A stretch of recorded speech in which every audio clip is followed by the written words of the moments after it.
이 네 복음서 중에 가장 먼저 쓰여진 복음서가 마가복음입니다. 마가복음은 네 복음서 중에 가장 짧아요. 마가복음은 64년에 로마의 화재가 나서 큰 화재가 났었잖아요. 그래서 14개 구역 가운데 10구역이 다 화재로 전소돼 버립니다. 그러면서 20만 명이 집과 일터를 잃어버려요. 그리고 하루아침에 노숙자가 됩니다. 이 사람들이 원성이 얼마나 컸겠어요. 난리가 났지. 네로를 향하여 네로가 불을 질렀다라는 소문이 퍼지기 시작을 합니다. 그러니까 이 네로가 가만히 있다 안 되겠으니까 이것을 그리스도인들이 불을 질렀다고 소문을 내기 시작해서 그리스도인들에게 핍박이 시작되는 거예요. 그렇게 핍박 가운데 읽던 그 그리스도인들에게 쓴 편지가 마가복음이에요. 그래서 내용을 보면 1장 1절에 하나님의 아들 예수 그리스도로 시작을 하면서 바로 하나님 예수님의 사역부터 들어가는 것을 볼 수 있어요. 마태복음 보면 뭐 족보부터 들어가고 또 다른 복음서 보면 예수님이 탄생하신 것부터 들어가는데 마가복음은 그런 기사를 기록할 만큼 여유가 없었던 거예요. 그러니까 그 어려움을 겪고 있던 그 로마의 그리스도인들에게 그 어려움과 고통 속에 있던 예수님도 이 땅에서 많은 고난을 당하셨지만 승리하셨다는 것을 그들에게 알려주어야 하는 그런 책이었습니다. 그래서 마가복음은 아주 빠른 전개로 펼쳐지는 것을 볼 수 있어요. 이 마가복음을 기록한 마가는 12제자 중에 한 명이 아니에요.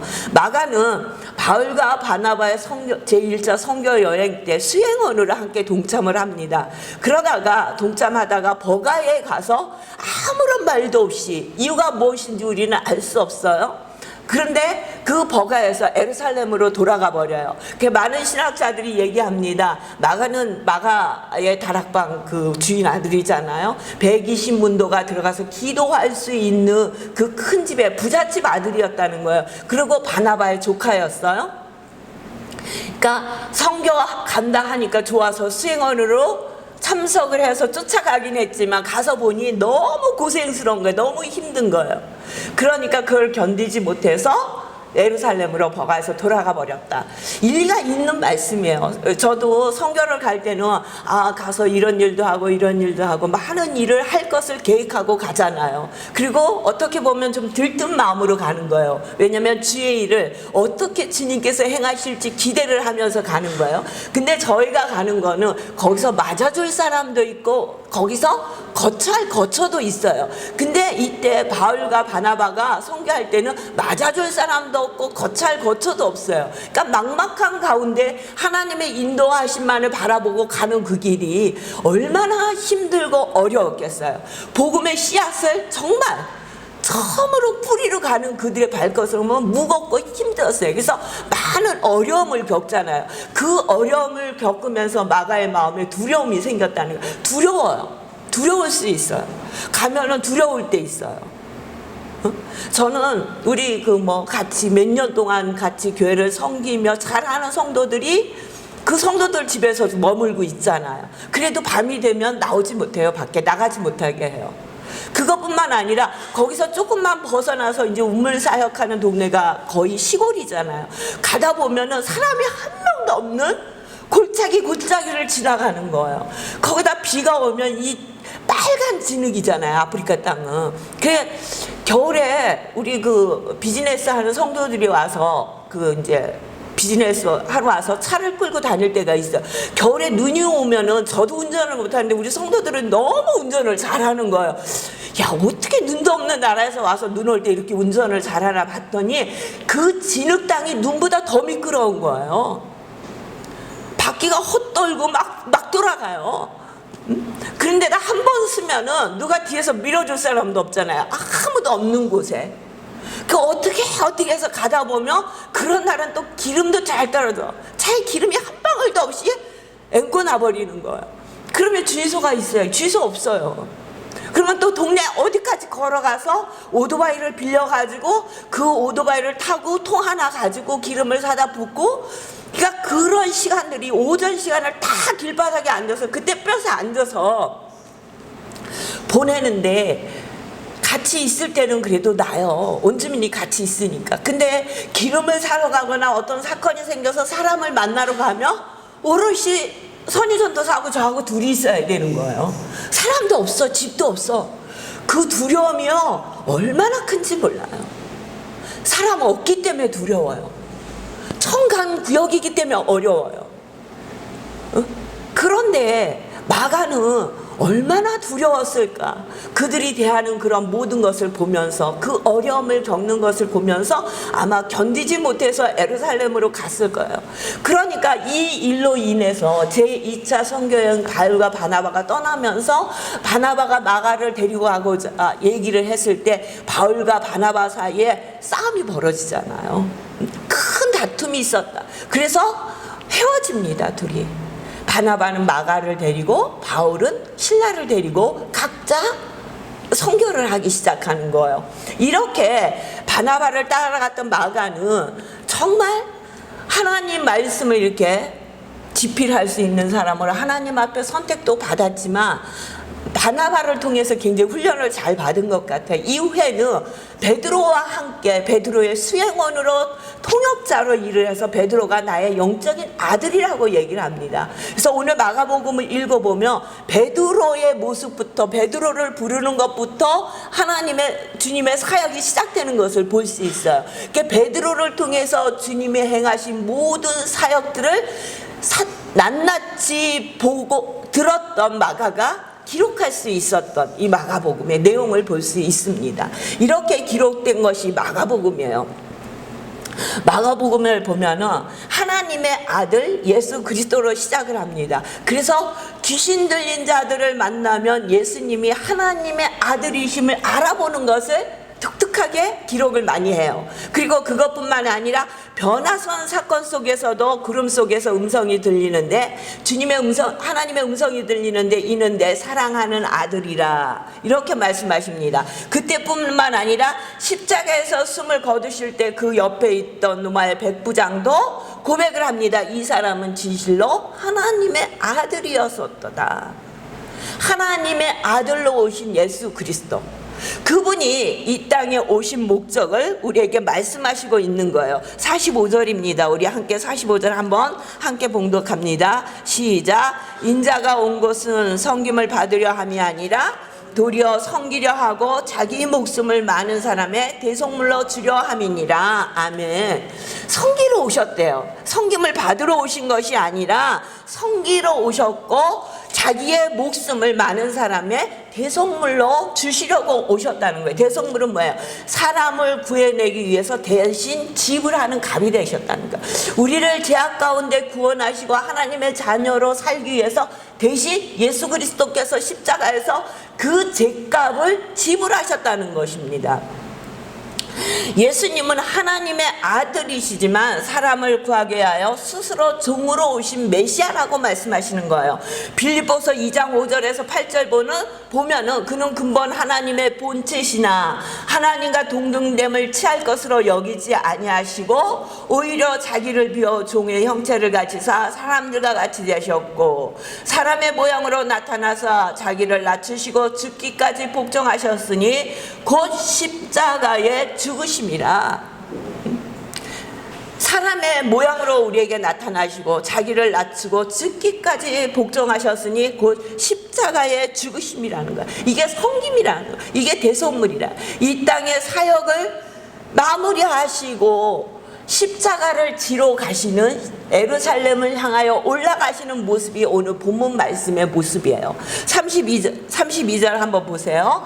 예루살렘으로 올라가는 길에 예수께서 그들 앞에 서서 가시는데 그들이 놀라고 따르는 자들은 두려워하더라. 이에 다시 12 제자를 데리시고 자기가 당할 일을 말씀하여 이르시되 뭐라고 말씀하시냐면 보라 우리가 예루살렘에 올라가노니 인자가 대제사장들과 서기관들의 넘겨짐에 그들이 죽이기로 결의하고 이방인들에게 넘겨주겠고 그들은 능욕하며 침을 뱉으며 채찍질하고 죽일 것이나 그는 3일 만에 다시 살아나시리라 하시니라.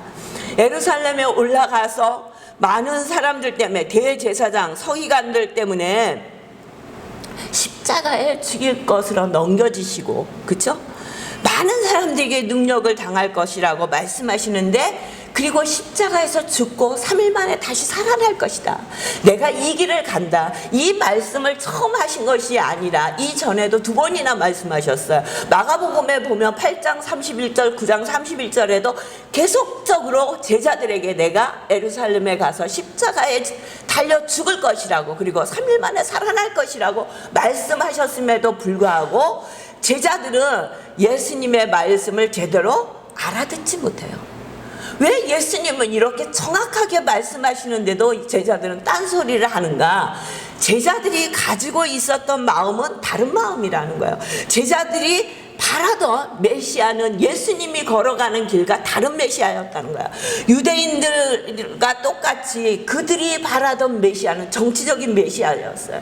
군사적인 메시아였어요. 경제적인 메시아, 가난과 질병과 노마의 그 통치 안에서 자기들을 해방시킬 그 해방의 메시아를 기대했었던 거예요.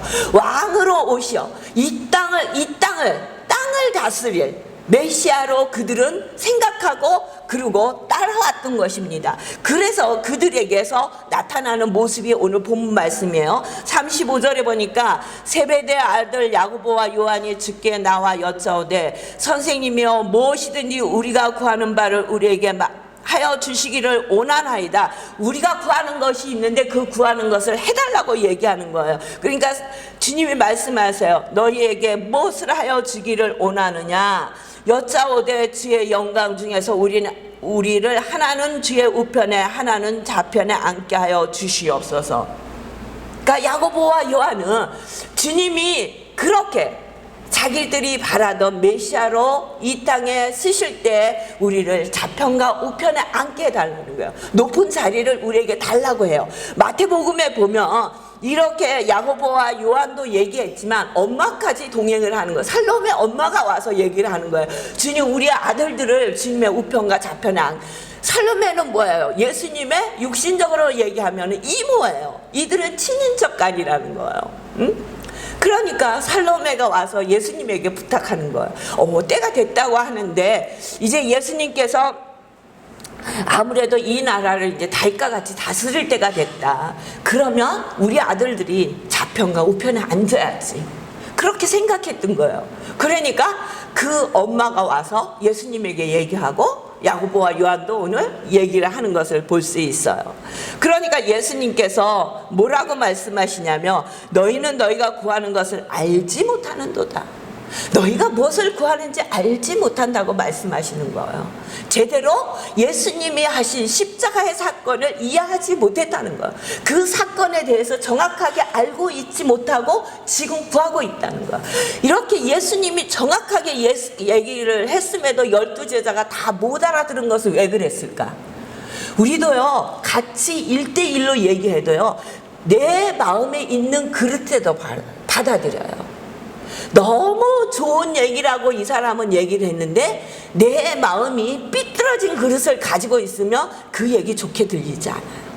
그러니까 내가 가지고 있는 마음에 따라서 상대방의 말이 들려오는 거예요. 농담을 해도 그냥 웃고 넘어가면 되는데 이게 한번 꼬면 어떻게 저런 말을 할 수가 있어? 그렇게 되면, 그렇게 되기 시작하면 왜 시험이 찾아오는 거예요? 그래서 시험이 찾아오는 거예요. 그러니까 내가 마음에 있던 대로 듣는 거예요. 우리도 그러잖아요. 내가 같이 TV 뉴스를 봐도, 그쵸? 요새 우리나라는 진영이 갈라졌잖아요. 저는 친한 사람이 이쪽도 있고 다 있어요. 그 얘기를 들어보면 어떻게 저렇게만 들을 수 있을까? 양쪽을 다 들어보면 어떻게 저렇게만 듣고 저렇게만 생각을 할 수 있을까? 그러면 이쪽 사람은 좀 낫냐? 아니, 똑같아. 한쪽으로 편향되게 듣고 그쪽으로 생각을 하는 거예요. 그러니까 예수님의 제자들도 똑같아요. 3년 반 동안 예수님을 쫓아다니면서 예수님의 행한 기적을 보면서 하나님의 뜻대로 그들의 마음이 온전히 열려지지 않았다는 거예요. 그러니까 자기네들이 기대하고 자기네들이 바라는 대로 예수님을 바라봤고 예수님의 말씀을 그대로 들은 거예요. 그러니까는 내가 예루살렘에 가서 십자가를 지고 죽을 것이라고 분명하게 말씀하셨음에도 왜 그 말씀이 왕으로, 땅을 다스리는 왕으로 쓰실 것이라고 들었는지 이해가 안 되는데, 그 이해는 우리는 어떤 방법으로도 이해가 안 돼요. 그 사람들의 마음속에 그 그릇이 있었던 거예요. 그러니까 너희는 너희가 구하는 것을 알지 못하는도다. 내가 마시는 잔은 뭐야? 고난과 죽음이에요. 잔을 너희가 마실 수 있으며 내가 받는 세례를 죽음이에요. 너희가 받을 수 있겠느냐? 그들이 말하되 할 수 있나이다. 예수님이 받는 고난과 죽음에 대해서 너희들이 받을 수 있겠느냐? 그러니까 할 수 있다고 얘기하는 거예요. 예수님이 십자가상에서 재판받을 때 벌써 대제사장들이 보낸 많은 군졸들이 왔을 때 제자들은 다 도망가 버렸어요. 그러면 얼마 후에 그렇게 도망가는데, 그럼에도 불구하고 이 주님이 마실 잔과 세례에 대해서 잘대로 알지 못했다는 거예요. 그들이 말하되 할 수 있나이다. 그러니까 예수님께서 너희들은 할 수 없어 그렇게 얘기하시지 않아요? 너희는 내가 마시는 잔을 마시며 내가 받는 세례를 받으려니와 내 좌우편에 앉는 것은 내가 줄 것이 아니라 누구를 위하여 준비되었던지 그들이 얻을 것이니라. 앞으로 되어질 일, 너희들이 성령을 받고 어떻게 변화돼서 어떻게 살 것을 이미 예수님은 아신 거예요. 그러니까 야고보, 이렇게 좌편과 우편의 자리를 얘기했던 야고보가 초등학교에 제일 첫 번째로 순교자가 되잖아요. 요한은 거의 100세까지 살면서 많은 고난을 겪으면서 요한복음, 요한 1, 2, 3, 4, 요한계시록까지 기록을 하잖아요. 그러니까 내 좌우편에 앉는 것은 내가 줄 것이 아니라 누구를 위하여 준비됐는지 그들이 얻을 것이니라, 이렇게 말씀하시는데 10제자의 반응이 나오는 거예요. 41절 10제자가 듣고 야고보와 요한에 대하여 화를 내거늘. 그러니까 10제자도 얘기는 하지 않았지만 똑같은 마음을 가지고 있었던 거예요. 야고보와 요한은 엄마를 대동해서 자기네들의 마음에 있는 것을 얘기했고 10제자는 얘기하지 않았어요. 그러니까 누가 제일 많이 불평했을까? 10명이 다 똑같이 했겠지만 제 생각에는 베드로였을 것 같아요. 왜냐하면 변화산에 변화된 모습을 보러 갈 때도 셋이 갔잖아요. 베드로, 야고보, 요한. 그리고 아이로의 딸을 살릴 때도 이 셋이 갔는데 베드로 마음에 그랬을 것 같아. 야, 가장 중요한 자리에 갈 때는 니네 둘만 데리고 간 게 아니라 나도 데리고 가셨어. 그리고 나는 무리를 걸어본 사람이야. 너희 무리 걸어봤어? 그렇게 얘기했을 것 같아. 내가 베드로라면 너희들 아무리 그래도 너희들하고 셋이는 똑같아. 그러면 니네 둘에게 좌편 우편을 주시겠냐? 아니, 그 중에 한 자리는 내 자리일 거야. 왜냐면 나는 주님을 통해서 기적도 맛봤거든. 나중에 넘어졌지만 넘어진 건 얘기 안 할 거 아니에요. 걸어갔어. 그러면 예수님을 판 가룟 유다는 가만히 있었을까요? 야, 예수님이 나를 얼마나 믿으시며 돈깨를 나에게 맡기셨겠냐. 니네 아무리 까불어도 돈 맡은 자가 최고잖아요. 또 내가 돈 맡고 있어. 아무 소리 하지 마. 그러면 또 다른 제자들도 할 말이, 특별히 안드레 같은 제자는 그랬을 것 같아. 야, 오병이어 기적을 일으킬 때 누구 때문에 그 기적이 일어났어? 내가 어린 소녀의 그 도시락을 예수님 앞에 갖다 드림으로 그 기적이 일어났잖아. 그러면 내가 그 자리지 어떻게 니네가 그 자리에 있을 수 있어? 3명을 예수님이 데리고 갔다 해서 니네 셋이가 좌우편에 앉을 것 같아? 아니야. 예수님의 말씀을 믿는 내가 그 자리에 앉을 거야. 이렇게 불평했을 거예요.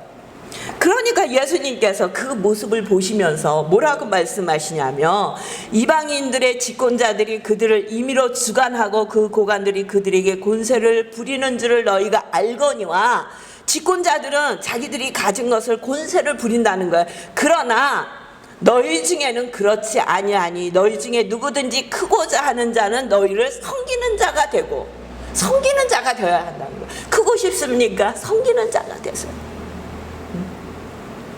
우리 교회는 섬기는 마음으로 오늘날까지 왔어요. 초창기부터 우리 성도들 한 분 한 분을 뵈면 섬기는 마음이 있는 분들이에요. 섬기는 마음이 있기에 우리 교회 나와서 함께 예배를 드리고 섬기는 거예요. 보이는 데서 섬기고 보이지 않는 곳에서 섬기고 기도로 섬기고 자기가 할 수 있는 최선을 다해서 섬기는 거예요. 옛날 오금동에 있을 때는요, 에어컨도 없었어요. 비닐하우스 속에 그때 막 38도 39도 막 그 안이, 그러면 가서 있는 것만 해도 정말 이게 불 속에 들어간 것 같아요. 한직막에 갈 필요가 없어요. 그냥 아침에 입으면 1부 예배 끝나면 샤워를 하고 옷을 갈아입지 않으면 2부 예배를 드릴 수 없을 정도였어요. 그렇게 습해요. 또 비닐하우스니까 이 위에 밑에서는요 물이 흘러요. 이렇게 장마철 되면 물이 흘러요. 저벅저벅해.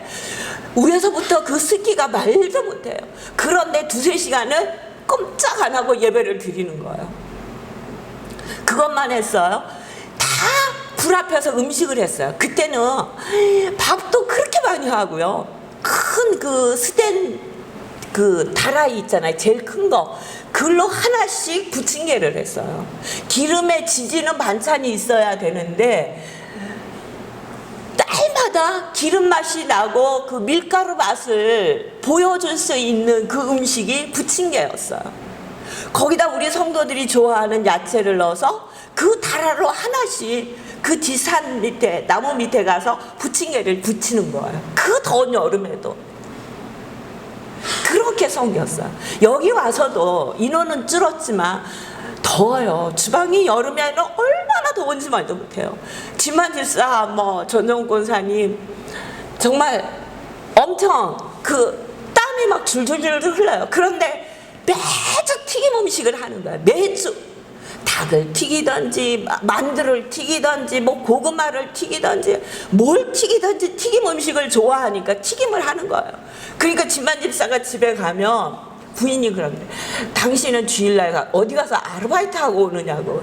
그래서 목사님 집에 갔더니 우리 집사람이 나보고 아르바이트 하고 오냐고 그래서 그럼 아르바이트 한다 그래. 하나님 앞에 그렇게 얘기할 정도로 보이지 않는 곳곳에서 섬기는 거예요. 그 섬김으로 오늘 우리 한길교회가 있는 거고 그 섬김의 정신으로 오늘날까지 왔어요. 그러니까 주님께서 뭐라고 말씀해요? 너희 중에 누구든지 으뜸이 되고자 하는 자는 모든 사람의 종이 되어야 하리라.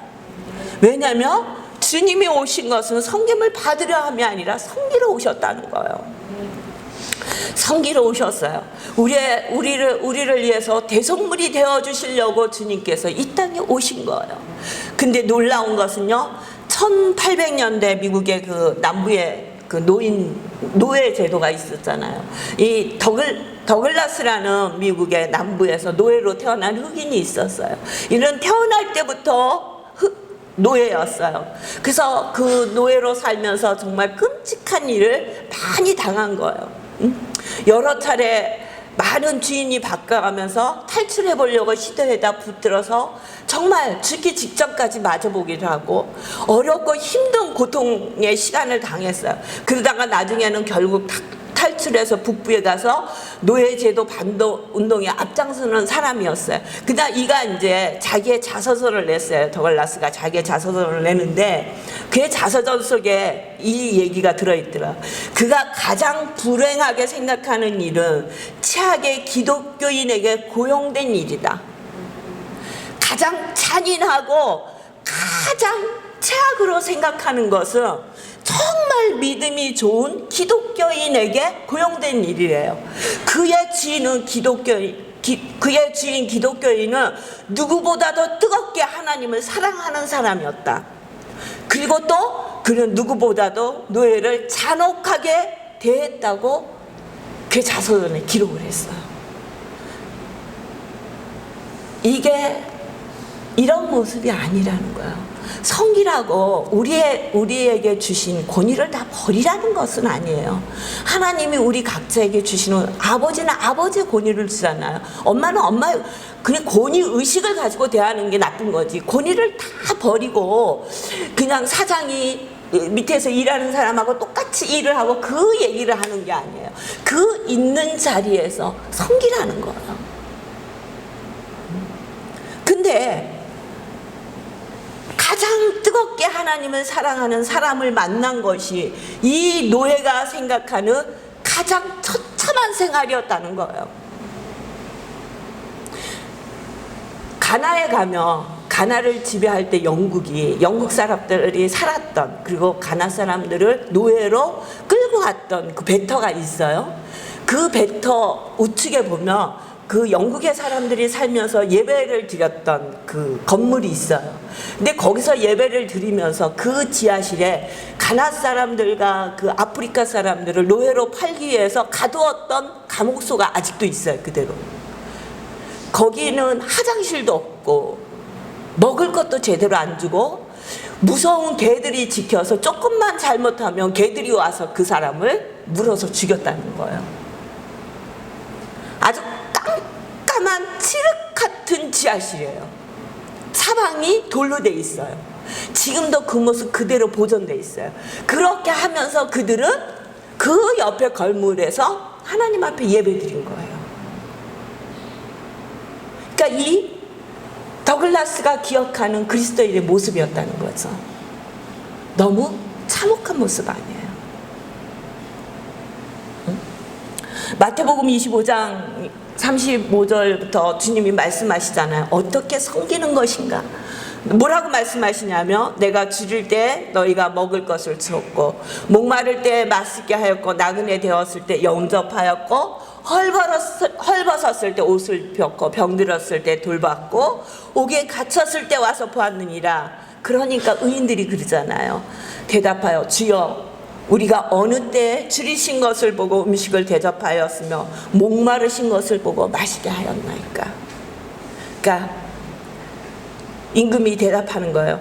진실로 너희에게 이르노니 너희가 여기 내 형제 중에 지극히 작은 자 하나에게 한 것이 곧 내게 한 것이다. 지극히 작은 자 하나에게 한 것이. 처음에 가나에 갔을 때는 이렇게 없잖아요. 저희 같이. 응? 그러니까 눈에 확 띄잖아요. 처음에 가나 선교 갔을 때는요, 거의 찾아볼 수 없어요.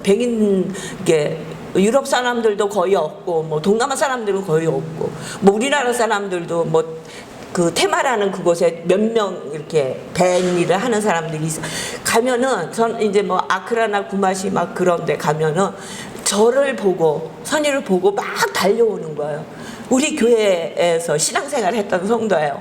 그때는 워낙 많아서 얼굴이 기억이 잘 안 나는데 그분들이 하나같이 하시는 말씀이, 거기 교회 처음 갔을 때, 한국에 처음 갔을 때 너무 힘들고 어려웠을 때 그 교회의 밥 한 끼가 자기들을 살 수 있는 힘이 되었다는 거예요.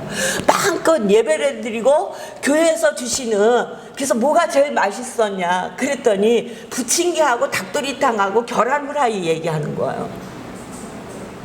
응? 그게 그렇게 맛있고 지금도 그게 먹고 싶다고. 그게 너무 맛있었대요. 그리고 추울 때 오면 너무너무, 그러니까 한국의 추위를 처음 보는 사람들이잖아요. 초창기니까. 그러면 목사님이 옷 갖다 탁 입혀줬던 그 옷이 기억난다고 저한테 와서 무릎을 꿇고 막 인사를 하면서 그러지 말라고 왜 그러냐 그랬더니 자기는 이렇게 하고도 어떻게 해야 될지 모르겠다고 막 그러는 거예요. 그러니까 가면 그 정말 페트병에 들은 그 생수를 그때만 해도 처음 갔을 때는 사기가 쉽지 않아요. 아무 데서나 팔지 않아. 좀 큰 마트, 우리나라로만 그런 데 가야 돼. 그럼 기다리라 그러고 그 마트를 찾아서 가서 그를 사가지고 들고 와서 차에 실어주는 거야. 절대 여기 물을 마시면 안 된다고. 우리도 한국에 갔을 때 한국 물이 좋지만 우리하고 맞지 않으니까 너무 힘들었노라고. 근데 더 힘드실 거니까 꼭 이 물을 마시라고 그렇게 얘기를 하는 거예요. 그러니까 섬김은 없어지는 게 아니더라고요. 누가 알아줘서 하는 거는 아니지만은 어딘가에 숨겨져서 또 그들을 통해서 또 많은 자들을 섬기고 그래서 우리 교회를 섬겼던 많은 자들이 가서 그 시골의 교회들을 섬기고, 그래서 시골의 교회들이 자립을 하고 교회들이 성장하고 그러는 것을 이렇게 가서 돌아보면 볼 수 있어요. 있는 자들을 섬기며 사는 것을 볼 수 있습니다. 여러분, 심은 대로 거둔다고 주님 말씀하셨습니다. 자기의 육체를 위하여 심는 자는 육체로부터 썩어질 것을 거두고, 성령을 위하여 심는 자는 성령으로부터 영생을 거둘 것이라고 말씀하시면서 선을 행하되 낙심하지 말라고 말씀하십니다. 반드시 거둘 것이라고. 여러분, 주님이 오신 놀라우신 목적은 인자가 온 것은 섬김을 받으려 함이 아니라 섬기려 하고 도리어 목숨을 많은 사람의 대속물로 주려 함이라고 말씀하고 계십니다. 저와 여러분이 주님 따르는 제자로서의 이 땅의 삶을 사는 저와 여러분이 주님 따르는 섬김의 삶을 사시기를 주의 이름으로 축원합니다.